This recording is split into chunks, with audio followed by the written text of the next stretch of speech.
Yung message ay gusto kong simulan sa isang evento.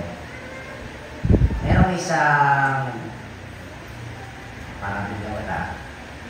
merong isang seminar na dinalaman itong si Robert.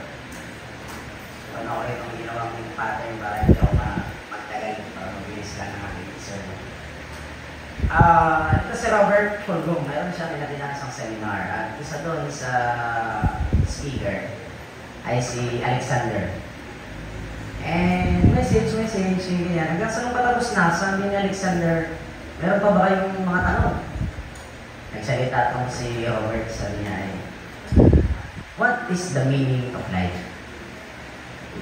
Yung iba, may mga nagtawa na naman, meron din ka-interest din sa tanong. Dahil patapos na ngayon, ay hindi naglabasan na yung mga tao. Nakita ni Alexander, sabi niya, parang seryoso sa tanong ito si Robert. Tumabit siya kay Robert, at ang sabi niya ay nawakan niya yung kanyang kamay. Sabi niya, Robert, sasagutin ko ang iyong tanong. Ang ginawa ni Alexander, dumukot siya sa kanyang bulsa, nilabas niya sa kanyang wallet. Wala akong wallet na ngayon. At mula sa kanyang wallet ay nakabalot sa isang tela ang isang salamin. Kagaya nito na hinaran mo kay Sister Hannah. Yan, salamin. At sabi niya sa kanyang nagtanong, sabi niya, nung ako ay bata pa, kasagsagan ako ng gera, mahirap ang buhay namin. Nakatira kami sa malayong lugar at isang araw habang ako'y naglalakad sa daan, nakakita ako ng mga basag na salamin galing sa mga motorsiklo na ginagamit sa panggera. Sinubukan niyang ayusin yon, pagdikit-dikitin, pero hindi niya naayos, parang imposible. Kaya ang ginawa niya, kinuha niya na lang yung pinakamalaki at kinuspos ito sa bato hanggang sa mawala yung talim, maging bilog. At naging laruan niya ito. Na-discover niya na yung salamin na yun, kapag natapat sa ilaw, hindi pa lang mag-reflect ng liwanag, papunta sa ibang part. At naging laro niya yun. Ang laro niya, yung mga madilim na bahagi ng bahay o kahit saan man, ay itatapat niya yung salamin sa ilaw, kagaya nito. Tapos i-reflect niya papunta dun sa madilim. Yun ang naging challenge niya na kailangan itong liwanag na to, mapapunta ka dun sa lugar na hindi napapaabutan ng liwanag. At yun ang naging laro niya nung bata pa siya. Naging dala-dala niya yung salamin na yun bilang paalala na bilang laruan ng isang bata. Lumipas ang panahon at lumaki siya, minsan niyang nakuha ulit yung salamin, na-realize niya na hindi lang pala ito isang laruan ng pambata, kundi ito ay patungkol sa kung ano ang aking gagawin sa aking buhay. Sabi niya dito ay, hindi ako ang source ng liwanag, ngunit dahil sa akin ay pwedeng makarating ang liwanag sa madidilim na dako. I am a fragment of a mirror whose whole design and shape I do not know. Kaya ng salamin, nabasag. Diba? Pag nabasag, hindi naman yan sila pare-pareho ng shape, no? Iba-iba yan sila ng shape. Kagaya siya ng salamin, I can reflect light into the dark places, into the black places, into the hearts of men, and change some things in some people, perhaps other may see and do likewise. Sabi niya, and that is the meaning of life. Kaya ng salamin na yung mga basag na nag-reflect ng ilaw, yung iba't ibang hugis, kaya niyang i-reflect ang liwanag na to papunta sa iba. Sabi niya gano'n. At maaari na itong liwanag na ito ay madala ko sa mga madilim na dako at sa madilim na puso ng tao at makapagbigay ng pagbabago para sa kanila. Ano kung makuha natin doon na lesson sa sinabi nito ni Alexander kay Robert? Makita natin dito na tayo bilang tao, minsan naghanap tayo ng purpose sa ating buhay, tama ba? Ng meaning, kagaya ng basag na salamin. Bahagi tayo ng basag-basag na salamin, may iba't ibang hugis, sukat at laki. Ngunit, isa pa rin salamin, may kakayahang mag-reflect ng liwanag. At tayo bilang tinawag ng Panginoon, bagaman meron tayong pagkakaiba-iba, ang ating mga probinsya, iba't iba ng pinanggalingan, kagaya ng amigos, iba't ibang bayan, pero pinag-isa tayo sa ating Panginoon. We are to unite as church, though we are composed of many members from every nation, we are all equal to Christ. No one should feel superior and more holy than others, for we are all unworthy. But because of Jesus, we are united and equal in the body of Christ. Kaya kung sa paningin mo ay maliit o malaki lang ang talento na meron ka, sa paglilingkod na kaya mo ang Panginoon ko, ang lahat ng yan ay pantay-pantay sa Kanya. At kung hindi tayo yung liwanag, gaya ng sinabi ni Alexander, sino pala ang liwanag natin mga kapatid? Kung tayo ay salamin, sino po ang liwanag? Si Kristo. Bawat isa sa atin ay may kakayang mag-reflect ng liwanag. At base sa Juan 8:12, ang sabi dito, muling nagsalita si Jesus sa mga tao, sabi niya, ako ang ilaw ng sanlibutan, ang sumusunod sa akin ay magkakaroon ng ilaw sa kanyang buhay at di nalalakad sa kaniliman. Kung makita ka nila, ang ating ginagawa, baka gawin nila. At yun ang kahulugan ng buhay. Kagaya ng laro, ng batang si Alexander, maging challenge sa atin habang tayo ay nabubuhay, ay ating sikapin na ipaabot ang liwanag sa mga lugar na hindi pa napapaabutan dito. Mga kapatid, kung kayo ang tatanungin, ano kaya ang kahulugan ng buhay na meron kami? Tinatawag natin ang ating mga sarili ng mga Kristiyano. Tama ba? Tama ba tayo mga Kristiyano? Paano natin masabi na tayo ay Kristiyano? Dahil naniniwala tayo kay Kristo, sinusunod natin si Kristo, meron tayong unique na relationship kay Kristo, at namumuhay tayong kagaya ni Kristo. Sabi sa isa sa ating fundamental beliefs, Christian behavior, ang sabi doon, as people called to serve the Lord. We are to act in accordance to His will, at ang kanyang buhay dito sa lupa is a perfect example on how we should act. We should meet the highest standards of Christians, from the clothes we wear, how we speak, how we act, how we communicate, how we decide, how we live, how we eat. All about us must be aligned to the standards of Christ that can be found in the Scriptures. Tayo, sa madaling salita, ay mga ambassadors, mga kinatawan ng Panginoon. Sabi sa 2 Corinto 5:20, para kay Kristo, kami ay mga kinatawan. Kawaring Diyos ang namamanig sa pamamagitan namin. At bilang mga Kristiyano, dapat natin ipakita ang pagmamahal natin sa Panginoon at iwasan ang mga bagay na ikasasama natin. Nagbigay ang Panginoon ng mga law, commandments, na alam niyang hindi mabuti para sa atin.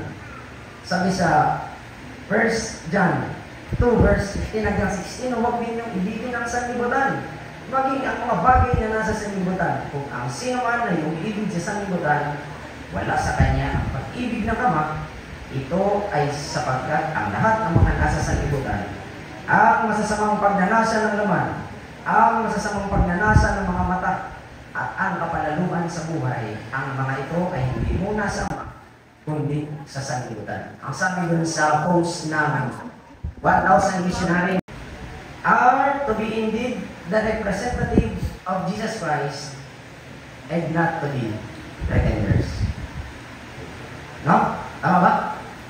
Christians are to be the representative of Jesus Christ and not to be pretenders. Meron nga ako narinig na ko ito. Ito yung kwento ni Pastor Michael Salvo. Sabi niya sa kwento niya ang Diablo ay nag-hire ng mga musician. Nag-hire daw ang Diablo ng mga musician para aliwin at iligaw ang mga tao sa mga awiting walang connection sa kaligtasan. Hindi lang musician, sabi, nag-hire din daw ang Diablo ng mga aktor upang isatula ang mga pangyayaring wala namang katotohanan. Labag sa kautosan at minsan ay inilupakan natin. Nag-hire din ang Diablo ng mga kilalang tao para ilayo ang tao sa pag-asa na hindi makatanggap ng kaligtasan. na kung ano daw yung pinapanood natin, iniisip natin na minsan tayo yun. Yung mga bata, di ba minsan? Yung mga nanonood ng Naruto. No? Di ba may tapos sa Naruto yung na gano'n? Minsan tatakbo na rin tayo ng mga ganyan. Yung mga mahilig sa basketball. Kahit walang mula, biglang natitira na ganyan. Tama ba? Satan is very wise. He was here even before we were born. If he cannot make us bad, he will keep us busy. So if you feel busy, sa tingin nyo, nagtatagumpay na kaya Panginoon. Busy na tayo sa ating personal na mga gawain. Dapat sana busy tayo para sa gawain ng Panginoon. So kung hindi tayo kayang gawing masama ng Panginoon, He will keep us busy. At isa yan sa talagang gawain ni Satan. Kasi Satan is very wise. Yeah? Satan is very wise. Napanood ko minsan sa Facebook, sermon ito sa AWR. Ang sabi doon ay, sabi ng speaker, the standard Christian lifestyle we once cherished is now a memory of the past. Bakit kaya niya nasabi? Na ang standard na pamumuhay ng isang Kristiyano noon ay alaala na lamang ngayon. Bakit kaya? Meron ba kayong napapansin, mga kapatid? Sa pagbabago noon at ngayon, kasi parang natin kinukumpira yun, di ba? Noon at ngayon. Sabi niya doon ay, alam niyo kung bakit? Kasi minsan kung paano tayo ay magsamba sa araw ng Sabat. Kung paano tayo ay magsalita, kagaya ng nabanggit ko kanina sa Christian behavior, part ng ating fundamental beliefs. Kung paano natin igala ang Bible, may dala pa ba tayong Bible sa ating pagsamba ngayon? Kung paano tayo ay nag-aaral ng Biblia, consistent tawa ang ating pagbabasa ng Biblia. Which is, nabanggit kanina sa lesson discussion, part ng ating preparation is by reading the scripture. Di ba? Para maging prepared tayo sa pagdating ng Panginoon. Ito pa, isa pa, sa ating pagdidisiplina. Sa ating pakikipagrelasyon. Sa tao at sa Panginoon. Which is very dangerous. Do you think we are too modern? Parang sobrang okay na natin ngayon. That we forget the standard Christian lifestyle. The standard Christian lifestyle. Kaya kagaya ng sinabi ng speaker kagabi sa service sa lamay na tinaluhan namin, sabi niyang speaker. Kalimutan ko kanyang pangalan. Sabi niya ay, the world is very corrupt. Parang damit na nagugusot, nasisira at nabubutas na kailangan ng palitan. Ang mga tao ngayon ay kailangan makarinig ng pag-asa. Pag-ibig at hindi pangusga, kailangan natin lalo na yung si Kristo sa ating buhay. Dahil ang buhay ay walang kasiguraduhan. Tama ba? Life is very uncertain. It's in the Bible, Tawigan 27 verse 1, huwag mong ipaghahabog ang kinabukasan sapagkat hindi mo nalalaman kung ano ang ilalabas ng ibang araw. Malakas para hapon, wala na eh. Tama ba? Iba't ang puri ng sakit na wala naman sana noon, pero meron na ngayon. Mga kalamidad na ang lakas ay hindi pa nararanasan noong una. Dati yung Mindanao, hindi nabagyo, di ba? Ngayon, hindi nabagyo na. Yung init na nararanasan natin ngayon, which is written in the Bible. Matagal na ang hinulaan na mangyayari ang mga bagay na ito. At ang sabi sa Biblia, kapag nangyayari ang mga ito, tunay na malapit lang dumating ang ating Panginoon. Are you excited na malapit na dumating ang Panginoon? That is of return. Malapit na. And these are the times we must be connected to Jesus. To surrender our lives to Him and live for Him. We must be connected to Christ every second of our lives. But warning mga kapatid, ikot ko sabi ni Pastor Jimwell, sabi niya, people today attend the church but are not connected to Christ. People today attend the church but are not connected to Christ. Nakuha niyo po ba yun? Na naging tradisyon na lang ang pagdalo ng simbahan.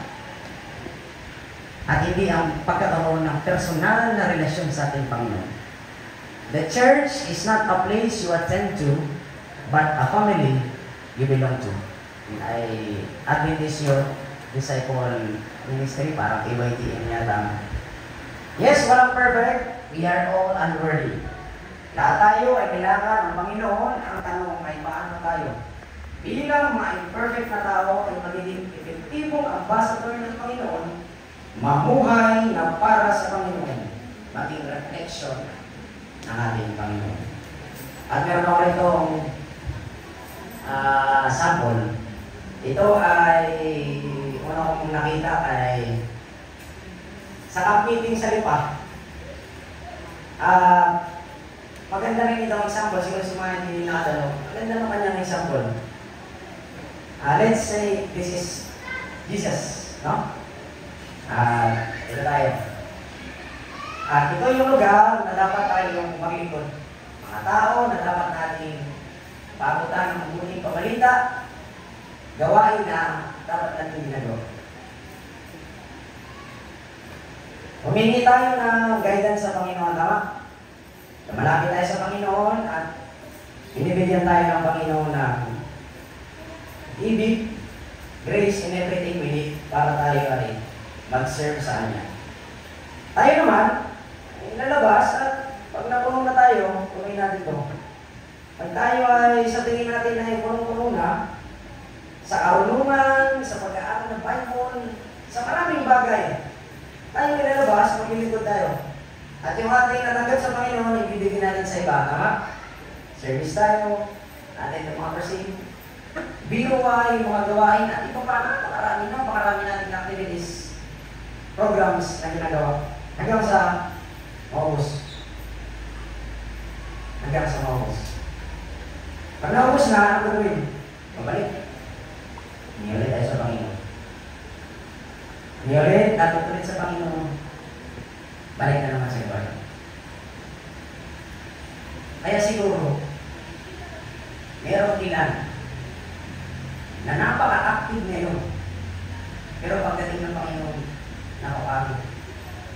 Nakawala. Kasi hindi talaga sila connected sa Panginoon. Hindi ilaw sa Panginoon, tapos lakas sa Panginoon. Sabi doon ni, ang pala ng pastor, hindi, sa Lipa, sa Kapitin. Bisaya yun eh. Last year, April, kalimutan ko. Sabi niya, mas maganda kaya kung ganito. Hindi tayo sa Panginoon, lapit tayo sa Kanya, balik tayo sa Kanya. At pag tayo ay mapupuno na, hindi tayo makalis sa Panginoon. Patuloy lang tayo magpapuno sa Panginoon at nakita yung kawas yung tubig. At hayaan natin na ang pag-ibig ng Panginoon ang dumaloy sa atin at umabot sa iba. Kaya dapat tayo connected sa Panginoon. Example lang yung pag-aaral natin sa Bible eh. Hindi dapat once a week lang ang pagbabasa ng Bible. Hindi dapat pag gusto lang natin, saka tayo nagsasaliksik at nag-aaral sa Panginoon para sa Panginoon. Dapat lagi, every second ng ating buhay, connected tayo sa Panginoon. And yun yung last mo na part. So, matatapos na tayo. Kung tayo ay hingit, asya, maubos tayo, mapapagod tayo. Kaya may iba na very passionate, inactive ngayon, pero di kalakunan, ay wala na. Pero kung lagi tayo connected sa Panginoon, magliliwanag tayo, kagaya ng salamin, mag-uumapaw tayo sa pag-ibig ni Kristo, hindi tayo mapapagod, hindi tayo mauumay, hindi tayo tatamadin para sa ating Panginoon. Because sabi sa Juan 15:5, ako ang puno ng ubas, kayo ang masama. Ang nananatili sa akin at ako'y sa Kanya, ay siyang magbubunga ng marami sapagkat kung kayo'y hihiwalay sa akin, ay wala tayong magagawa. Jesus died for us, so I'm going to live for Him. Si Jesus ay namatay para sa akin, kaya ako'y mabubuhay para sa Kanya. Sabihin kaya natin mga kapatid, Jesus died for me, so I am going to live for Him. Sabay-sabay po, go. Jesus died for me, so I am going to live for Him. Dahil naniniwala ako, isa to sa aking pinaninindigan, na hindi ako dapat tawaging Seventh-day Adventist kung hindi ko kayang ipaglaban at panindigan ang pananampalatayang aking tinanong.